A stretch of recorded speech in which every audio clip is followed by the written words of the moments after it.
संतांची पायी हा माझा विश्वास, सर्व भावे दास झालो त्यांचा. संतांच्या चरणावर जर कधी विश्वास असेल महाराज तरच चमत्कार होतात किंवा जाणवतात किंवा अनुभव येतात. ज्याचा विश्वास नाही त्याला अनुभवही येत नाही, त्याच्या जीवनात काही चमत्कार पण घडत नाही. आपला विश्वास कसा आहे त्याच्यावर अवलंबून आहे महाराज, आहे का नाही?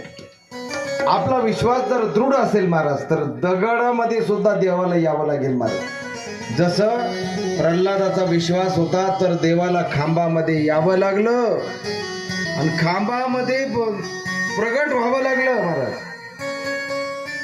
हिरण्यकश्यपूने विचारलं या खांबामध्ये तुझा देव आहे का? प्रल्हादाने उत्तर दिलं माझा देव कुठं नाहीये, या चराचरामध्ये माझा भगवंत सामावलेला आहे. सांगितलं, अरे विचारलं त्या प्रल्हादाला, म्हटले प्रल्हाद या खांबामध्ये आहे का म्हणे तुझा देव? म्हटले मग. आणि हिरण्यकश्यपूने लात मारलेली महाराज खांबावर. लाथ मारली दुर्जन हिरण्यकश्यपूने लात मारली आणि कडाडला महाराज खांब आणि त्याच्यामधून खांबी नारायण प्रगटाने आणि त्या कडाडलेल्या खांबामधून भगवान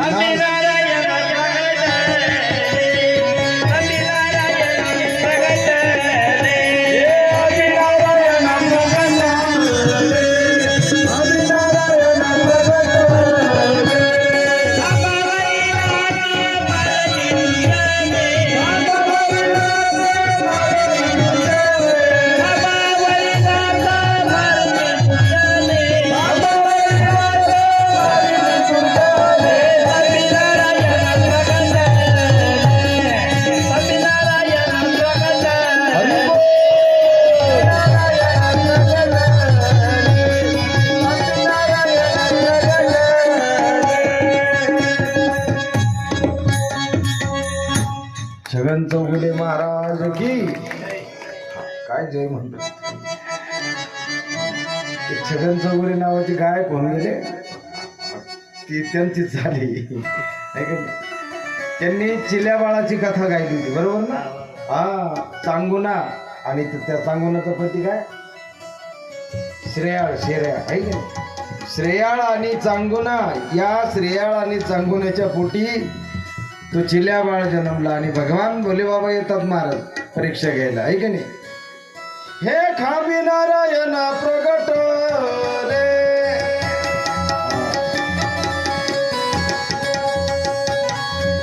काही काही माणसांचं एक अलगच काम राहतं, ते जातात पण कीर्ती मागं ठेवूनच जातात, आहे का नाही? आता किती दिवस झाले तरी ते छगन चौगुले डोक्यात राहतील माणसाचे.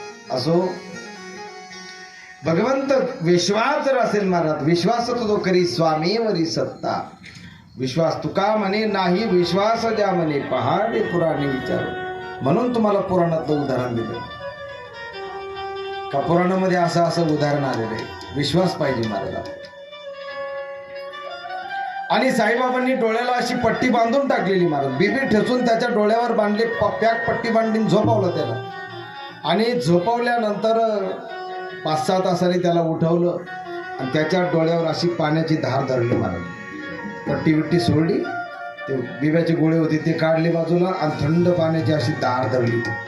स्वच्छ त्याला डोळे धुवायला लावले. म्हणजे धुवून काढ डोळे. अहो काय चमत्कार आहे. अहो एकदम ठळक दिसायला लागलं, सगळीकडं चांगलं दिसायला लागलं, नाचायला लागला तो. मग त्याच्या मित्रांना कळलं, मग ते पळतच आले. म्हटले आम्ही म्हणत होतो ना साईबाबांच्या हातातलाही गुण आहे. कधी तो बरा झाले होता. लोकांचं असंच महाराज, लोक दोन्ही थड्यावर हात ठेवतात.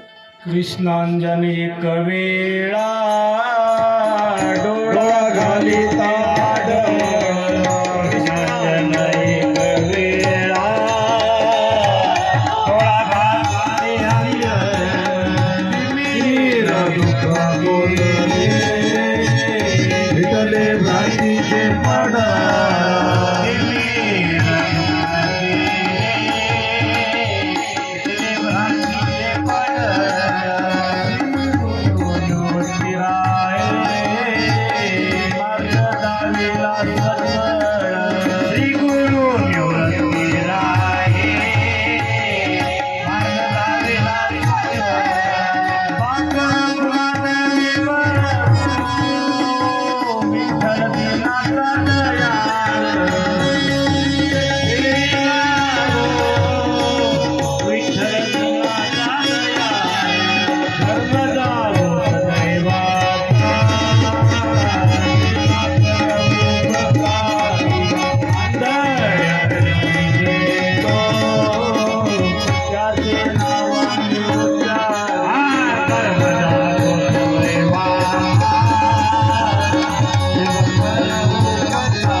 कृष्णांजन एक वेळा डोळा घालिता आढळ तिमीर दुःख गेले फिटले भ्रांतीचे पडळ.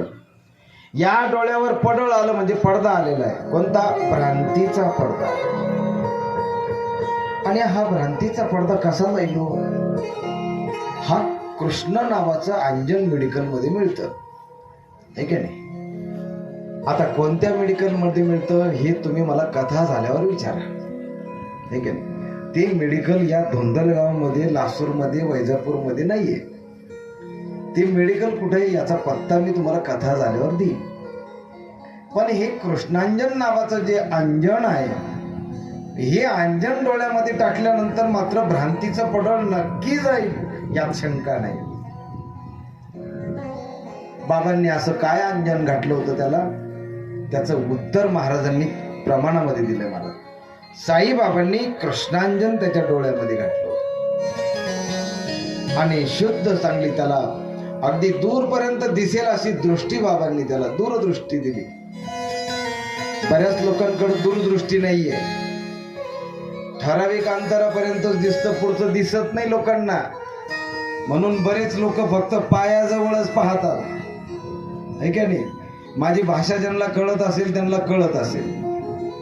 परंतु माणसाची दृष्टी कशी असावी? दूरदृष्टी असावी, है का नाही? आपल्याला सुनबाई मिळाली, थोडीशी बुटकी असेल, थोडीशी काहीतरी काही एखादं तिला व्यंग असेल, तिच्याकडे लक्ष न देता तिचे गुण जर चांगले असतील तर तिच्या रूपाला काय करता? चाटता का? तिला काय आपल्याला शोरूमला उभी करायची का? दिसायला मस्त देखणी आहे परंतु वागण्यात धड नाहीये, काही उपयोग आहे का? आपली सुनबाई महाराज काळी कुट्ट का असेना, परंतु ती चारित्र्य संपन्न असावी, ती सेवाधारी असावी, तिला घरातील अतिथी कळावा, तिला घरामध्ये घरी कुणी आलं गेलं ते कळावं, घराची स्वच्छता कळावी, आपला कुलधर्म कुलाचार कळावा. नाहीतर काय गद्यानं पद्यानं मस्तपैकी बसली कोंबडा काढून, काही कळत नाही त्यांना. घरी महाराज आले का बाबा आले का काय काहीच नाही. आता आपल्या शेतकऱ्याचे आपण शेतात राहणारी माणसं आहोत आहे की नाही. काढू मी म्हणत नाही तुम्ही कोंबडे काढू नका काय, अजून तुरे काढायचे ते काढा, माझा विरोध नाही. परंतु महाराज कसं आहे माहिती का, थोडंच बरं दिसत असेल तर करायला काही हरकत नाही, पण ते जर कधी आणखीन आपला चेहरा विद्रूप करत असेल तर त्याचा काय उपयोग नाही. ठीक आहे. साधं सिंपल राहिलं ना माणूस चांगला दिसण्यापेक्षा माणूस चांगला दिसावा का चांगला असावा सांगा बरं, तुम्ही बोला बरं एकदा. चांगला दिसावा का चांगला असावा? एका स्वरात बोला सगळे. असावा म्हणजे चांगलं नाही दिसलं तरी चालत असंच ना. अहो काल कोणतरी माझा फोटो पाठवला आणि घरी दिला, कुठंतरी ग्रुपवर टाकला तो फोटो. आमच्या मंडळीने पाहिला. ती रात्री मला 12 वाजता म्हणे तिथं धोंदलवर जाते तर कमीत कमी निदान भांगबिंग पाडून जावा, दर्शक नाट्यपट्टा करून जावा. आता तुम्ही माझ्या आईसारखे आहे, आता ही जागा नाट्यपट्टा करून ये बसायची का? तुम्ही सांगा. हा नाही काहीतरी म्हणा ना. ही जागा कशी? हिला नारदाची गादी म्हणता बघा. हिला नारदाची गादी. तुम्ही इथून खाली उतरले ना, तुम्ही 7 नालायक असा, पण तुम्ही एकदा इथं बसले, या गादीवर तुम्ही बसले का तुमच्या दृष्टीमध्ये सगळे एकच झाले महाराज आहे की नाही. लहान असो मोठे असो कुणी असो सगळे इथं समदृष्टी ठेवावी लागते. इथं तुम्ही 5 वर्षाच्या मुलासारखी बुद्धी ठेवून तुम्हाला बसावं लागतं. 5 वर्षाच्या बालकाला जसा विकारच नसतो महाराज काही, त्या पद्धतीने बसावं लागतं इथं. आणि मी तर असं म्हणेल, या नारदाच्या गादीहून तुम्हाला सांगतो की माणूस कसा दिसावा यापेक्षा तो कसा असावा हे महत्वाचं आहे. कीर्तनकार 2 तास कीर्तन छान करतो, परंतु बाकीचे 22 तास तो काय झक मारतो हे सुद्धा महत्वाचं आहे.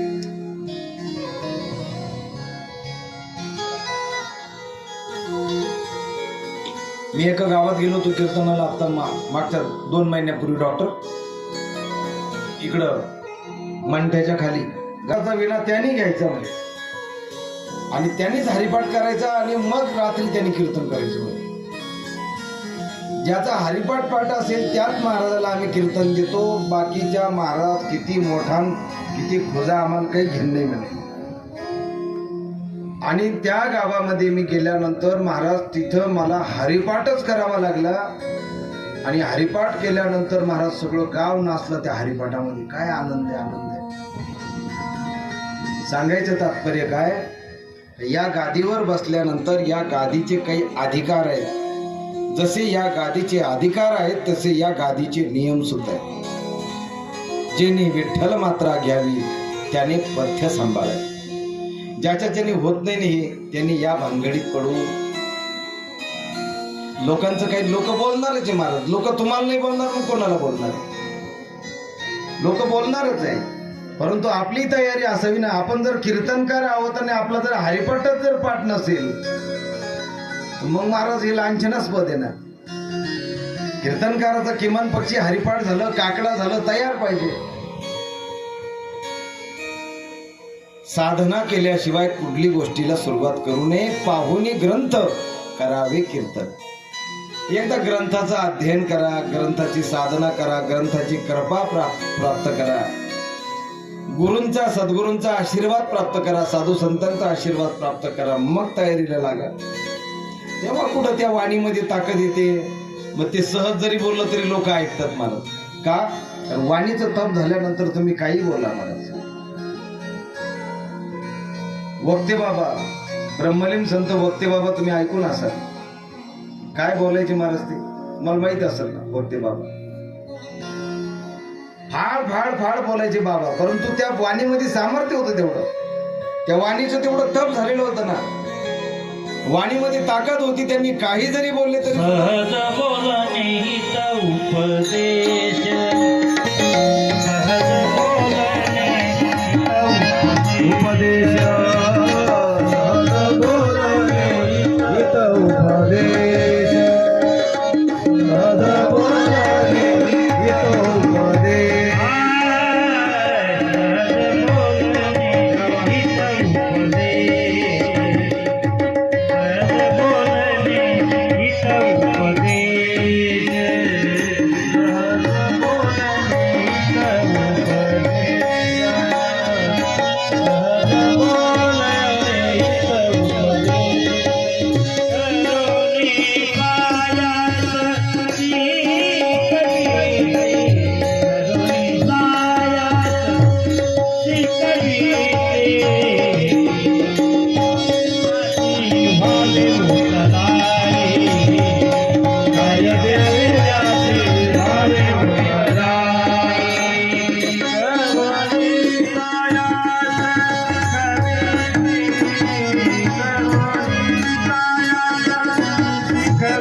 सहज बोलणे हितो उपदेश. काय देऊ यासी व्हावे उतराई, ठेवितो हा जीव, ठेवितो हा पायी जीव थोडा. काय सांगू या संतांचे उपकार, मज निरंतर जागविते. संत आपल्याला निरंतर जागवतात महाराज. म्हणून संतांचं सहज बोलणं सुद्धा. अहो महात्मा गांधींची वाणी महाराज काय पवित्र. महात्मा गांधी चले जाव म्हटले, इंग्रज निघून गेले ना, देश सोडून निघून गेले. काय ताकद आहे महाराज. दिल्लीमध्ये ते अक्षर सोन्याच्या अक्षरामध्ये लिहून ठेवले महाराज, चले जाव. तुम्ही म्हणून पहा बरं एखाद्याला आपल्या म्हणण्याने कोण जाईल. अहो कुत्र सुद्धा हालत नाही, आपण चले जाऊ म्हणून पहा तुम्ही कुत्र्याला एखाद्या. मी सहज विचार केला, म्हटलं काय ताकद आहे राव या शब्दामध्ये. घरी गेलो, कीर्तन झाल्यावर दरवाज्यात कुत्र झोपेल होतं. मी मोठ्याने आरडलो, चले जाओ. त्या कुत्र्याने फक्त एक डोळा उघडला आणि त्याने पाहिलं आपला मालक आहे. आणि त्याला सवय, आपला मालक कधी रात्री बेरात्री बोंबलत येतो 1:30-2 वाजता.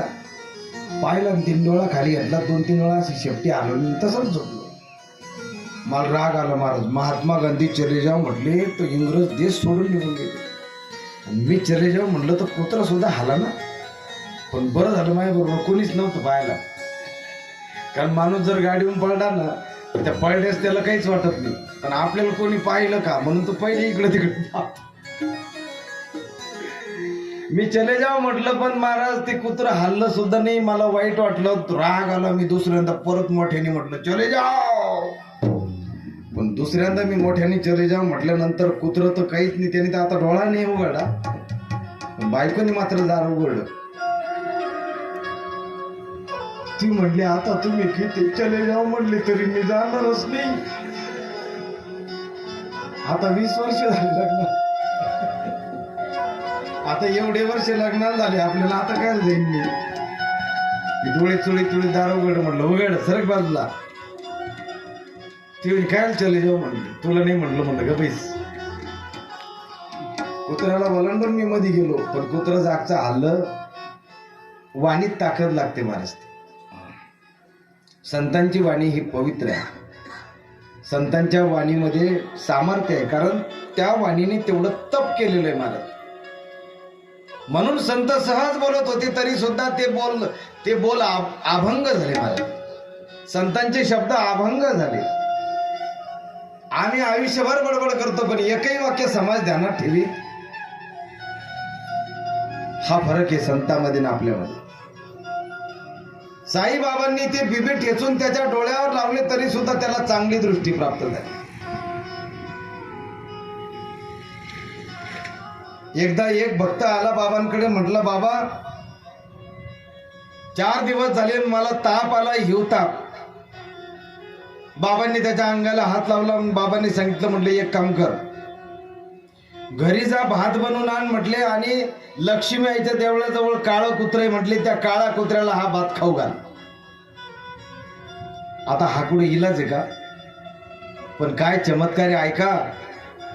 बरोबर त्या भक्ताने भात बनवून आणला घरून, आणि बरोबर शिर्डीमध्ये असणारं लक्ष्मीआईचं मंदिर तिथं गेला.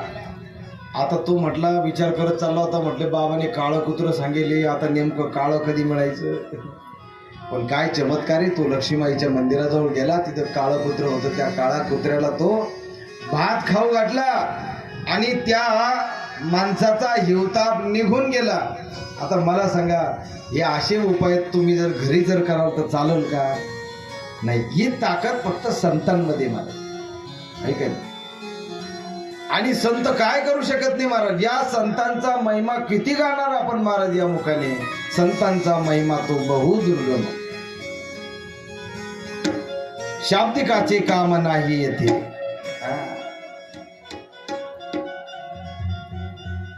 संतांचा महिमा आपल्यासारख्याने गाणं कठीण आहे महाराज. कारण संत काय महाराज, त्यांनी काय निर्जीव अशी भिंत सुद्धा चालवली महाराज. त्यांनी नुसता आदेश दिला तरी सुद्धा भिंत चालली. रेड्याला नुसता हात ठेवला तरी रेडा बोलायला लागला. मुका मनुष्य वाचस्पती सारखा बोलू शकतो, पांगळा मनुष्य गिरीवर पर्वत लंघून जाऊ शकतो हे सामर्थ्य कोणामध्ये आहे?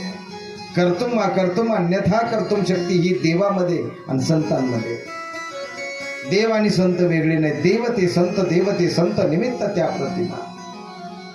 आणि म्हणून विश्व संत सच्चिदानंद सद्गुरू साईनाथ महाराज यांच्यामध्ये सुद्धा ती अलौकिक अशी शक्ती होती महाराज. परंतु बाबांनी त्या शक्तीचं प्रदर्शन कधी केलं नाही केलं. बाबांना केवळ माणसाचीच भाषा कळत होती असं नाही. अशीच दुपारची वेळ होती, 2-4 शिर्डीतल्या 4-5 म्हाताऱ्या आल्या आणि बाबांच्या त्या द्वारकामाईमध्ये बसल्या आणि बसल्यानंतर गप्पा मारत होत्या बाबांबरोबर.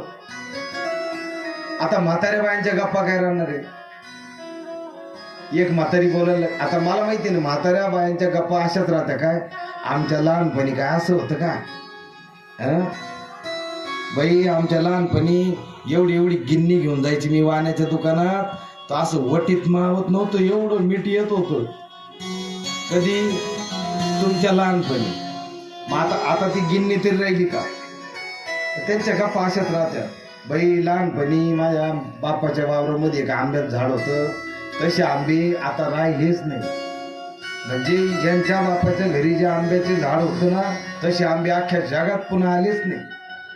म्हाताऱ्यांच्या गप्पा ह्याच राहत्या महाराज. बाबा त्यांच्या गप्पा ऐकत होते आणि अचानक बाबा त्या भिंतीकडे पाहायला लागले. त्या भिंतीवर आहे ना एक पाल अशी गिरट्या घालत होती महाराज. त्या भिंतीवर एक पाल अशी गिरट्या घालत होती. ती गिरट्या घालत असताना तिने त्या पालीने चुकचुक केलं. डॉक्टर साहेब काय केलं? चुकचुक केलं. आता पालीचं चुकचुकनं ऐकलं आणि एक म्हातारी लगेच म्हणायला लागली कृष्ण कृष्ण कृष्ण कृष्ण. पालीचा चुकचुक आवाज जर आला तर आपण काय करतो? पालीचा आवाज आला तर आपल्याला वाटतं का हे काहीतरी अशुभ आता घडणार, काहीतरी अशुभ बातमी आता येणार, म्हणून आपल्याकडं पद्धत आहे. पालीचं चुकचुकनं ऐकलं की आपण काय म्हणतो? कृष्ण कृष्ण कृष्ण कृष्ण कृष्ण कृष्ण कृष्ण कृष्ण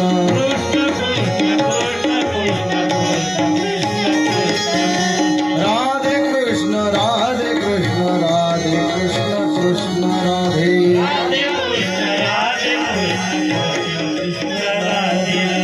राधे कृष्ण राधे कृष्ण कृष्ण कृष्ण राधे राधे राधे कृष्ण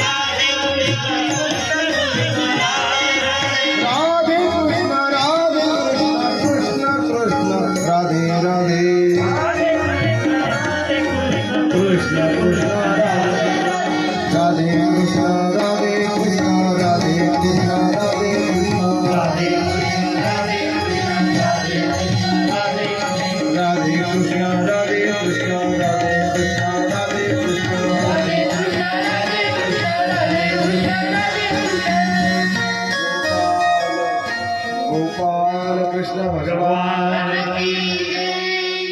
काय होतं आपली वेळ कमी आहे ना कधीची. 2 तासात फारकाता होत नाही त्याला, काय त्याला 3-3.5 तास मोकळे पाहिजे.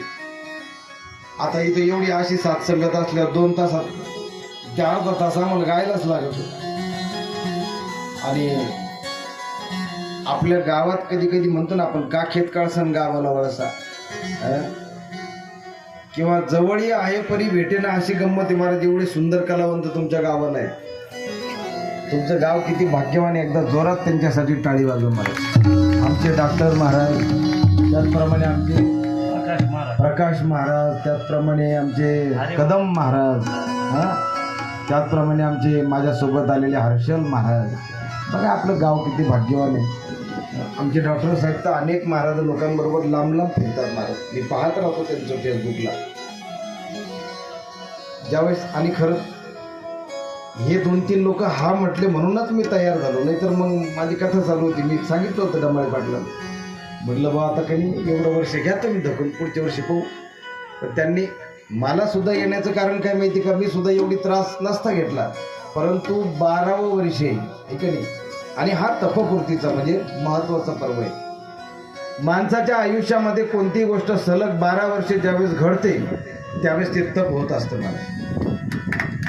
आणि तुमच्या धोंदलगावकरांचं आणि या डमाळे पाटील परिवाराचं तप झालं सेवेचं.